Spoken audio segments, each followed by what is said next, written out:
Assalamu alaikum. Yan uwa, bidiyon mu ne yau zai nuna mana yadda za ku dinga samun data guda 100 a kullum ba tare da ka sa ko naira ba. Wannan application ɗin ku gani mai suna Stack VPN, wasu da yawa daga cikin sun san shi, wasu kuma ba su san da shi ba.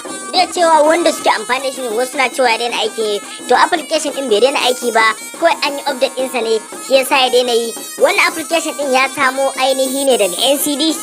NCDC ne suke ba ma mutane free domin su dinga amfani da data kyauta ba tare da su sa ko naira ba. Tun lokacin da aka fara corona, wannan abun NCDC suka shiga cikin su kara masa karfi domin ya dinga sa mutane suna zama a cikin gida suna shiga internet maimakon su dinga fita yau suna waye. Don Allah da zan nuna mana yadda za mu yi rijistan wannan Stack VPN mu dinga samun MB 100 kullum a MTN a sin na MTN. Dan uwa kada ka manta lalaka dana mana liking farkon ka dana mana liking zan nuna muku yadda za ku yi rijistan. Abin da za ka yi shine daga zaran ka shiga Google Play Store ɗinka za ka zo za ka danna Stack VPN.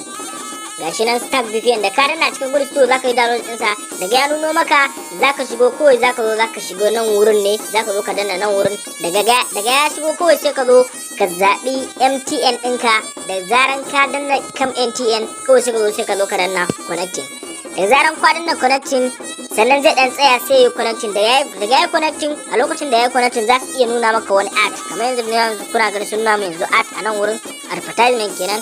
To kuma wannan abin da shine za su muku kullum suna bada wannan MB 100 ne, wani lokacin suna bada sau biyu, wani lokacin kuma sau daya, kuma kai ma za su iya baka wannan MB 100 kuma kai amfani da wasu masu mai za su yi da baka kowane sim ka sa su baka wannan MB 100 da suke bayarwa. Dala kada ku manta ku danna mana liking. Gode.